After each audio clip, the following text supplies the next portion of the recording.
e todas que estão participando aqui do simpósio. Eu sou a professora Rosana, sou do Instituto de Biociências da USP, e eu vou apresentar um trabalho que eu desenvolvi em conjunto com o Núcleo de Educação Ambiental da Secretaria Municipal de Educação do município de São Paulo. Vou colocar aqui a apresentação.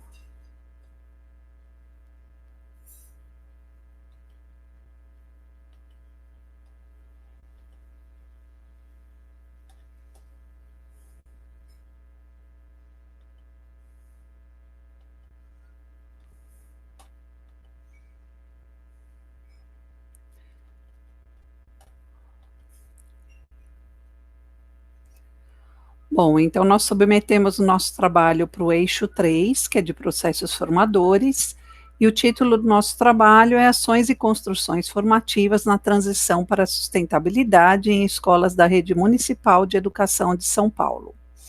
Então, eu sou a Rosana, e a Cláudia e o Clodoaldo foram coautores desse trabalho do NEA. Esse trabalho, ele tem uma parceria do Grupo de Pesquisa em Educação Ambiental e Formação de Educadores, que é o grupo que eu coordeno, no Instituto de Biociências, na SME, da SME, pelo NEA, e do CNPq, pelo financiamento de um projeto dentro do edital Ciências na Escola. Bom, então, pensando na pergunta geradora colocada pelos organizadores do simpósio, qual é a contribuição e papel deste trabalho para impulsionar a transição diante dessa crise que estamos vivendo? A gente traz um pouco de referenciais teóricos em que o trabalho se apoia e alguns resultados tentando fazer essa resposta nas considerações finais. Em termos de referencial teórico, acho que já começamos nessa resposta quando a gente traz que o objetivo principal é contribuir para o diálogo e a intervenção conjunta dos atores sociais na realidade. Esse objetivo se refere a um campo teórico denominado de aprendizagem social. Esse campo de aprendizagem social, ele tem um livro, né, uma produção do Walls, do qual a gente usa muito esse capítulo do Indermarsh e do Jimbo Brown e Kim, e ele foi trazido para o Brasil e é muito utilizado pelo grupo do professor Pedro Jacob. Então, tem algumas publicações do Jacob, da Denise Bate, que também trabalham esse conceito, e a gente acabou levando esse conceito para problematizar as nossas ações enquanto formadora da rede municipal, uma formação que aconteceu no final de 2018 e no ano de 2019. Então, dentro desse objetivo principal da aprendizagem social, o foco, ele se recai em metodologias participativas, que vão possibilitar discussões, tomada de decisão, análises críticas e vários estudos da realidade. Então, várias metodologias foram utilizadas no processo, mas o objetivo desse trabalho, ele ainda está nas fases iniciais de análise, embora todos os objetos já tenham sido coletados, todos os materiais, mas a gente está na fase ainda de ver, no início do processo, no diagnóstico e nas metodologias participativas que foram utilizadas, o que se revelam para nós em termos das dimensões de aprendizagem social. O desenvolvimento de uma ação ou projeto com base na aprendizagem social é uma espiral de comprometimento e aprendizagem conjunta que leva seu próprio tempo de maturação. Então, muito se espera, às vezes, que os processos formadores de professores, que você tenha um resultado imediato, e isso nem sempre é possível, porque um processo de aprender junto, aprender fazendo e aprender intervindo na realidade e se empoderando com base nela, não é um processo rápido. Então, alguns professores, eles acabam se engajando mais no começo do processo, outros vão se engajando durante ou mais ao final do processo, e a forma como isso é levado para a sala de aula, ele também vai se diferenciando, e isso que é bacana, porque novas construções vão sendo feitas. Bom, então nós utilizamos como base teórica para as análises as 4 dimensões da aprendizagem social, que são as dimensões de reflexão, comunicação, negociação e ação. E em cada uma dessas dimensões, elas partem de polos opostos. Então, por exemplo, a reflexão, ela vai desde uma distância e por meio da reflexão eu chego a uma conexão entre os participantes. A negociação, ela busca partir de uma dissidência para se chegar a um consenso. A comunicação, a gente parte de uma comunicação que seria unilateral e os processos comunicativos levam a que essa comunicação passe a ser multilateral. E a ação, todo mundo quer contribuir, mas a ideia é que essa necessidade de contribuir, essa necessidade de se motivar para a contribuição, ela se torne, ao longo do processo formativo, uma motivação de competência. Eu não só sei e estou motivada, mas eu sei como fazer, eu sei caminhos que eu posso começar esse processo. Então, aqui a gente traz um pouquinho essa explicação que eu já falei. Outra contribuição que a gente vê como importante desse trabalho e que já estava antes do início do processo formativo é que o novo currículo da cidade de São Paulo, ele inseriu os objetivos do desenvolvimento sustentável. Lógico que os objetivos, a gente sabe que tem as metas universais de cada um desses objetivos, mas as propostas da inserção dos ODS no currículo da cidade de São Paulo, elas foram inseridas para que eles se tornassem temas geradores para trabalhar na realidade dos alunos da escola e integração com o currículo que foi construído de forma o mais participativa possível. Então, só mostrando aí um trechinho do currículo, no caso do currículo de ciências, para ver como que os ODS aparecem, você tem o grande eixo, que é o eixo que vem ali da BNCC, que é Vida, Ambiente e Saúde. Aí você passa a ter grandes temas, corpo humano, hábitos e saúde, mudanças dos seres vivos e ambiente, e aí você passa a ter os objetivos de aprendizagem dentro desses elementos, e aí a ideia é quando você tem um objetivo de aprendizagem, que é identificar alguns sinais vitais no corpo, por exemplo, febre, desidratação, relacionando aos sintomas comuns de diferentes doenças, que isso se relacione ao ODS 3, que tem a ver com a questão da saúde. Enquanto que, quando você tiver algo, pensar algumas doenças podem ser associadas à falta de saneamento básico, você relacione com o objetivo 6, que é um objetivo relacionado à água e saneamento. Então, durante todo o currículo, de todas as áreas de conhecimento e todos os níveis de ensino, os ODS entram dando essa transversalidade e que se tornou um eixo importante para trabalhar as ações formativas de educação ambiental.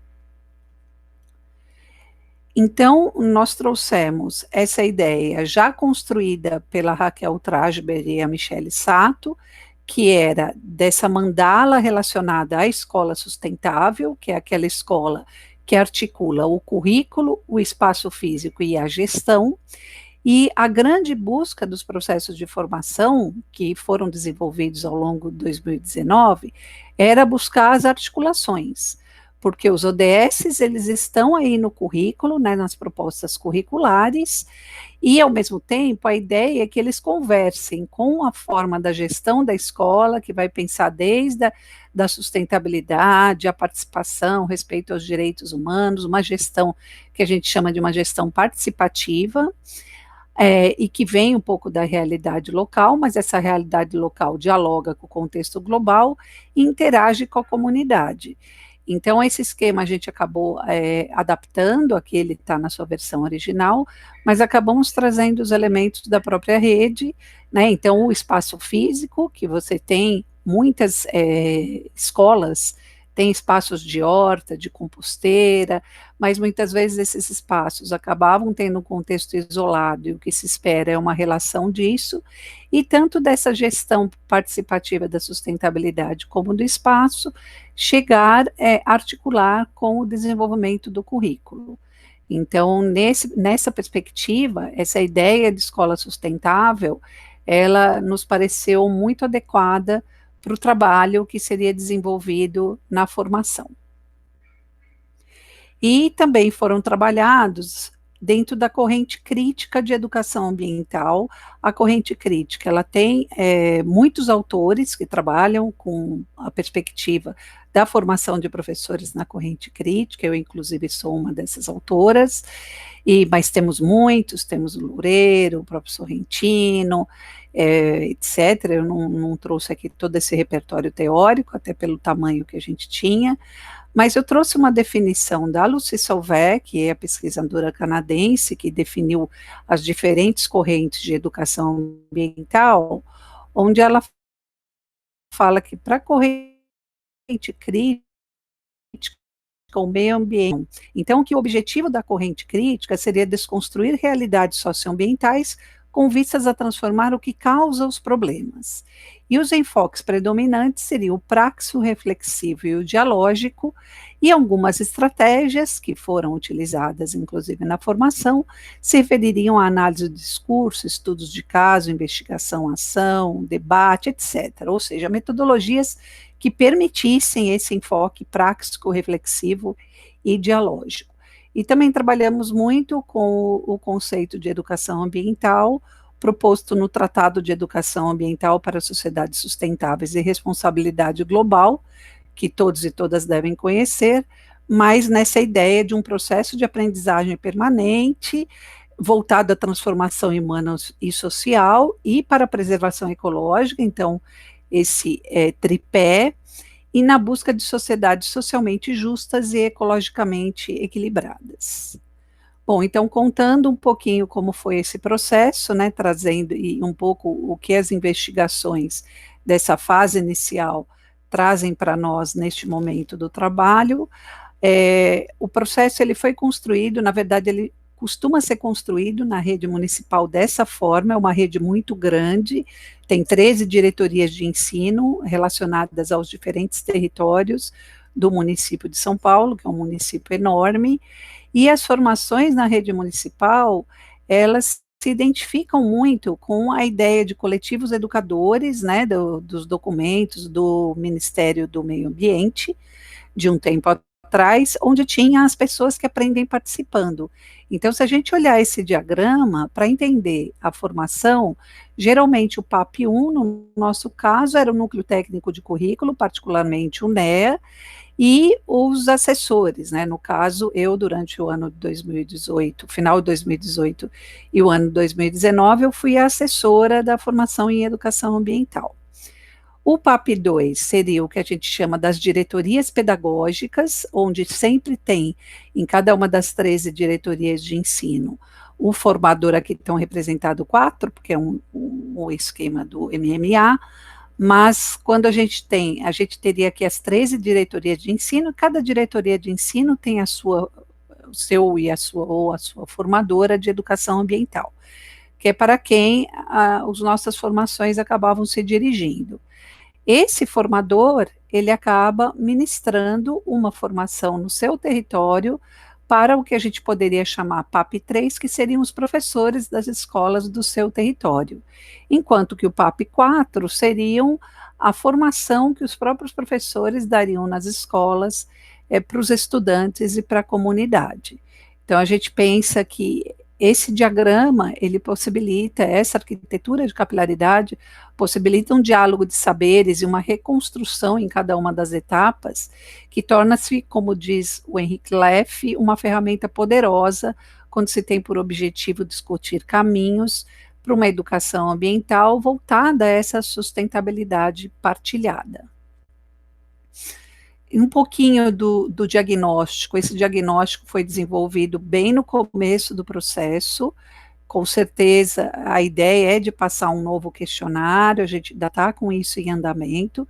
mas no diagnóstico inicial, a primeira coisa que chamou a atenção é que 62% das escolas que responderam ao nosso questionário afirmaram já ter desenvolvido ações de educação ambiental, mas essas ações elas seguiam uma diversidade bastante ampla, né? Inclusive essa diversidade ela mudava por escolas e por níveis de ensino. Então cabe destacar aqui que trabalho interdisciplinar em mais de um componente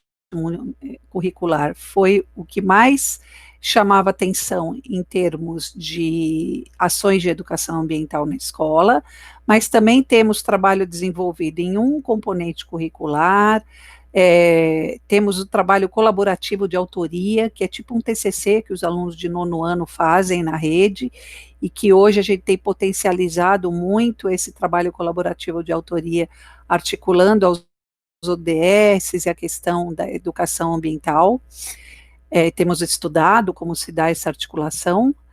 Atividades desenvolvidas no contraturno, também teve 11% das escolas que acabaram respondendo, e atividades pontuais, que são as datas comemorativas, eventos, ações envolvendo a comunidade. Então, a gente passa a ter uma diversidade bastante grande, essa diversidade foi importante para a gente também estar pontuando e estar levantando nas formações. O ponto de partida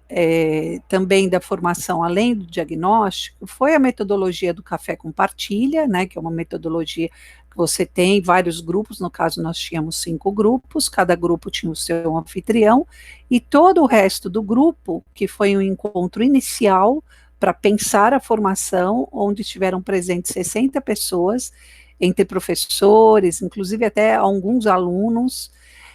os próprios formadores das diretorias de ensino. Então foi bastante interessante, porque a gente teve uma série de visão, parceiros, pessoas de outros núcleos de formação, como por exemplo o núcleo da educomunicação, e aí a gente pôde pensar, a partir de 5 perguntas geradoras, pensar e registrar a questão de como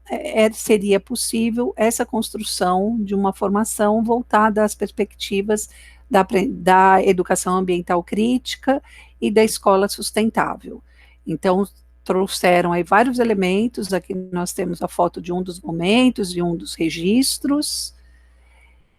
e as dimensões da aprendizagem social identificadas nos registros, pensando naquelas dimensões que usamos como referencial teórico, eu trago aqui as principais, mas a gente separou dos registros das 5 questões,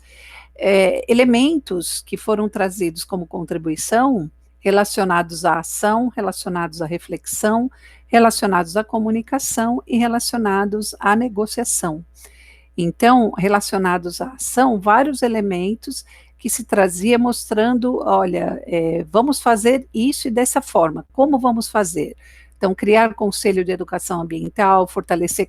comissão representativa na escola, ações articuladas entre a escola, SME, comunidade e parceiros, repertoriar o professor, que aí vinha a importância aí das formações, transdisciplinaridade, focar projetos na Agenda 2030 como fonte inspiradora, reflexão sobre a realidade do entorno e outros elementos, né, que foram surgindo, a gente colocou aqui os principais, que estavam nos registros. Na reflexão,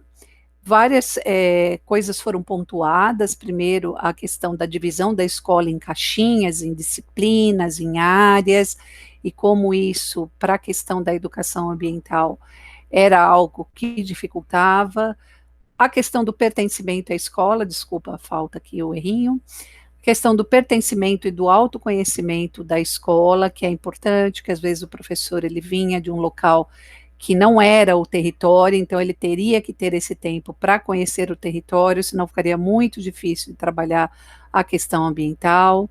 A questão de se a gestão deveria ser propositiva, como tornar essa gestão propositiva, dando asas aos professores, preservar a memória, então, assim, isso é sempre uma grande dificuldade quando se fala em educação, preservar a memória do que foi feito, então muita coisa bacana acontece, mas a gente tem, principalmente há tempos atrás, uma dificuldade grande de manutenção dos registros,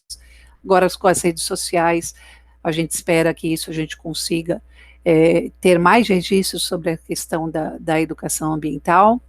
preservar a memória, falta de continuidade, valorizar os registros significativos. Então, foram movimentos de reflexão naquele processo. A comunicação, ela também saiu, lembrando que as questões não tratavam desses 4 eixos, eram questões mais amplas sobre escola sustentável, sobre os ODS, mas a gente buscou esses 4 eixos como referências para análise. Então, divulgar os projetos da escola em redes sociais, circular, divulgar os trabalhos para a própria escola e a comunidade, o próprio uso da educomunicação. Então, a rede tem também um setor que lida com a educomunicação, tem a imprensa jovem, então isso ajuda bastante a gente buscar essas articulações. E negociação. Então, a gente precisa negociar a família com a escola, o professor com o estudante, essa escuta empática para a sistematização das demandas, ouvir, oportunizar e permitir. Então, esses momentos de negociação, entendendo que cada um traz uma perspectiva quando vai se discutir a questão ambiental, ele torna-se essencial. Bom, então, trazendo as considerações finais desse trabalho, dentro do tempo que é permitido, os processos formativos, eles buscaram proporcionar o empoderamento de diferentes grupos na constituição do que a gente chama de uma comunidade de aprendizagem, usando o conceito da Isabel Orellana, sendo esse espaço de troca de ideias, discussão, cooperação, pesquisa colaborativa, confrontos, negociações, e que permitem realizar conjuntamente um processo significativo e relevante em relação ao contexto cultural e socioambiental, nas perspectivas local e global. Então, elas podem fortalecer conjuntamente a discussão e construção social dos riscos ambientais, como o que enfrentamos atualmente, e das possibilidades participativas para o seu enfrentamento. Então, essa a gente buscou trazer a contribuição do nosso trabalho, como eu falei, é um trabalho que a gente ainda vai ter um processo grande de investigação, as investigações que estaram esse ano, e trazemos aí algumas referências que nos baseamos, e ao mesmo tempo eu agradeço pela escuta, deixo o meu contato, e para saber mais, a gente acabou publicando um trabalho num capítulo de livro recentemente lançado, que é o livro do Edson Grandizoli, da Daniele, do Rafael e do Pedro Jacobi, denominado Educar para a Sustentabilidade, Visões de Presente e Futuros, onde a gente traz com mais detalhes, até por conta do espaço, um pouco da construção desse processo. Então, eu agradeço a escuta, fico à disposição para dúvidas, para conversas, e acabo por aqui, então, a minha apresentação. Muito obrigada.